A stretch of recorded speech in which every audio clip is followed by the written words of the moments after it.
All right. Good morning, guys. June 14th, Wednesday.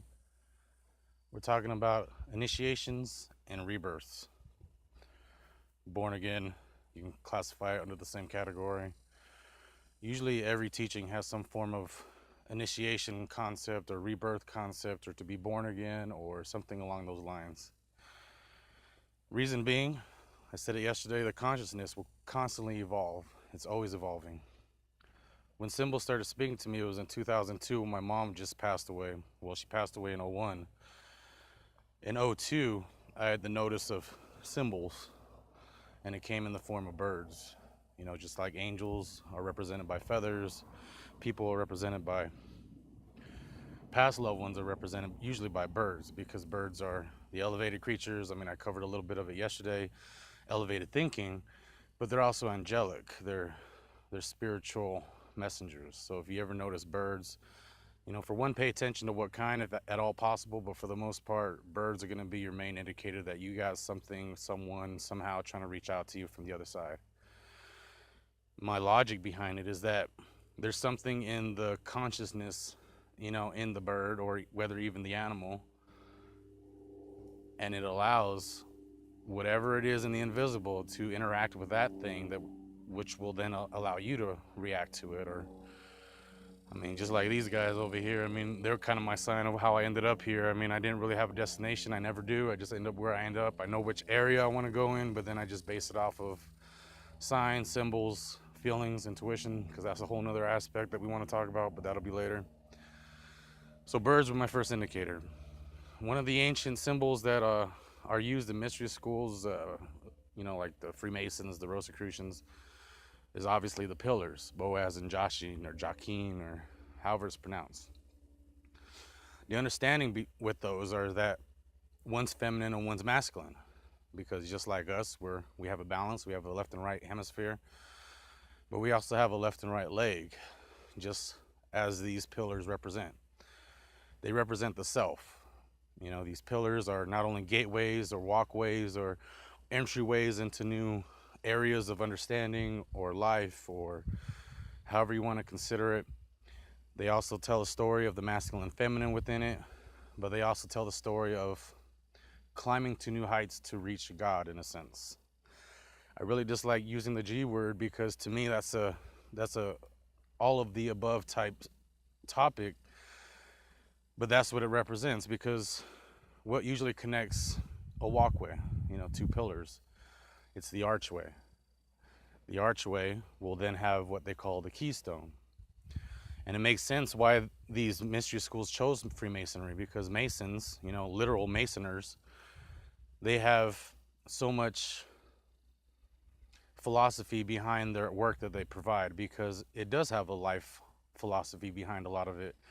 So just as the two pillars represent the masculine and feminine, the two legs of the person or the individual, the archway is your connection to God. You know, how you connect to it, to that essence, to that being, to that power, however you want to consider it. Within that keystone lies the actual Godhead in itself. I mean, because for every individual, it's going to be different. You know, you have your Wiccans, you have your pagans, you have your religious sins. I mean, those who are choosing to believe in an actual God of sorts, or, you know, your Hinduism, which believes in many gods, same as, there's so many different concepts. So you have to understand that each one of those are a bridge to those understandings.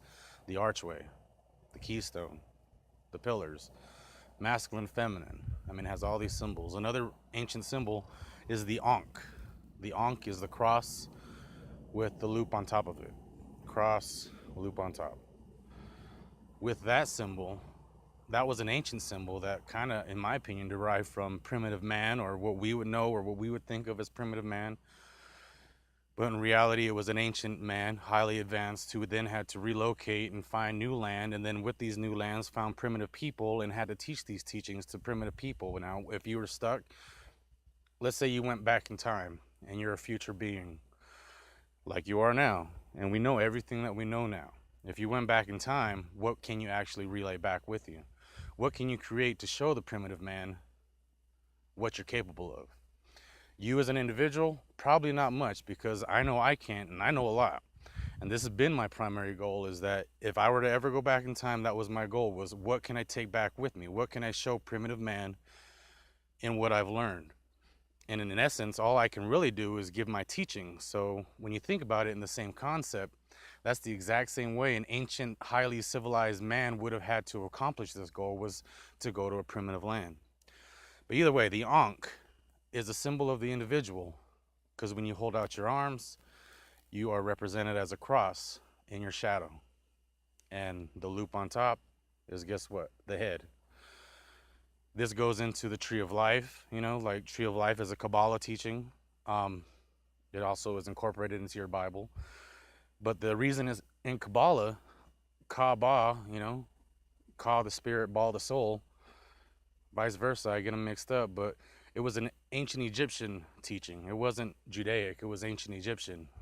And I mentioned it before that I believe the Judaic bloodline was transmigrated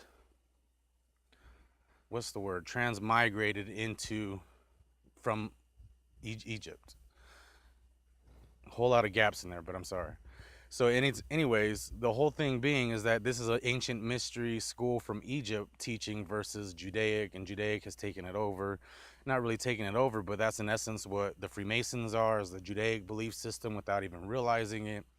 I mean, take for instance this bombing in London or wherever it was that was at the Ariana Grande concert. Well, just out of curiosity, because I had a feeling, false flag, red, whatever the case may have been, I looked up Ariana. Ariana, what it stands for, is Aryan. Doesn't that tie into a little bit of German, Hitler, Aryan nation? There's this whole belief concept that this Aryan nation existed. And they're the actual beings, higher beings, if you want to call them actual aliens, I don't know, but I believe that they may be in the head type beings. Like, you can only access them like the invisible realm. And again, the individual has created this idea of what the perfect individual looks like, so they say it's the blonde hair, blue-eyed, because ever since ancient time, the Kemet belief system, which is from Africa also, a modern-day Egyptian system of this day, they believed, and they have tales that talk about a albino breed that was bred with other tribes for the purpose of purity, for the purpose of spirit, that it was godly, or that it was something of a godlike nature, being all white skinned with this, albino hair, blue eyes. These ancient tribes, that were black in nature, which again, in my opinion, has to do with pigmentation and the location of where you are on the geographical map, et cetera, et cetera. But when this albino would be born into this tribe from whoever would be the mother, they would lay the story down of this was a spirited insemination in a sense, because who there was white, who there could create this seed. I mean, they didn't know about genetics, they didn't know about deformities. I mean, this is pigmentation, this is all these, they're lacking something, but to the ancient mind in the tribes, it was something pure, something white has always been associated to pure, which is another symbol that you can take with you. So they then create this white race, essentially by merging the albino babies, couples, whatever, and creating the race. But in these tales, they talk about them fleeing to the mountains. And when they fled to the mountains, they created, basically a race of their own. They took in wolves and domesticated it. It became the human dog that we know today. I mean, there's all these different tales, and they come from ancient cultures, and all it really takes is research, is you going out there and looking for it. If you want an answer, you can find an answer. But when we talk symbols, you'd be surprised at how much it's around you in so many different forms in your face, and you have no idea of what they are. And that's the intended purpose, is that a symbol is designed, especially these days, a symbol is designed to deter those who are undriven to determine what the definition is, because the symbol is basically a gateway into the elite, a gateway into the understanding of a higher mind, a higher awareness, because all it basically comes back down to is knowledge. They say it all the time, knowledge is power. You have to attain these definitions of symbols one by one by one, and trust me, by experience, I know it makes it so much easier. when you do it through life example. When you have a life example that you can relate to, that you then looked up a symbol and you connected with it and it made so much sense, it's going to stick with you a lot more than just sitting there reading a book. Oh, this symbol means that, this symbol means this. Day by day, take each symbol, just take one symbol and just look it up and decide whether or not it connects to you. I can almost put money, I can guarantee that the spirit that you're feeling or you're intuitioning with, it knows you. It is going to give you the symbols you're looking for. It's going to give you the words you need. It's going to give you at the right time, because this energy around us is intelligent. Is more intelligent than you can fathom. Is teaching us every day. Is teaching technology. Is teaching the mind in itself. Is teaching to look at itself. This intelligence is not only an exterior, but it's also the interior. It's your mind. Your mind is partaking in it. It's not only the interior, but it's also the exterior and the loved ones that have passed. This energy right now is so ridiculously strong. It's taking so many people. It's bringing so many people up. Whatever you want to call it, it's either taking lives or it's bringing lives with it.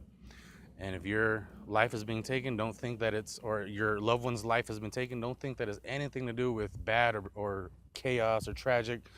If anything, be happy for them. If you're sad for their loss, it's hard to say and it's hard to admit, but I know because I've lost both of my parents, it's a selfish need that you are sad and upset that they're gone. You want them here for you versus them being better now. Know that they're better. Know that they're there. Know that they're present. They're still going to be aware. They're going to throw you signs. If you have a sign that's popping out of you from this individual loved one, look for it, because I can guarantee you it's going to be there, even in your thoughts, for the simple fact that they're on your mind as much as they are. There's a reason. They're there, they're present, they're in your mind. They come through in the form of visuals and visualization and dreams. And when my mom passed at 18 in 2001, I had a dream about her returning while we were at her wake. And she only came to me. And I remember seeing her and being so surprised that she was there.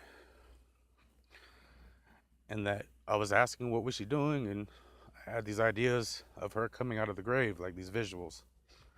So it was hard. Don't get me wrong, it's hard. But know that they're talking to you. Know that they have they're doing something with you, and it has a higher purpose. Just make use of that purpose. Don't do it for nothing, because all of this that I do, in essence, is for my mom. She's the one driving me forward. She's the one doing it for me. So with that learning, I want to incorporate it to you guys. I apologize. I didn't intend that, but you guys just learn that it all has purpose. This all I can emphasize. It has purpose. There's a purpose behind it all, and I can't explain it enough. So we'll end with that. Thank you. You guys have a great rest of the day. Stay beautiful. Love you guys. Michael Smith.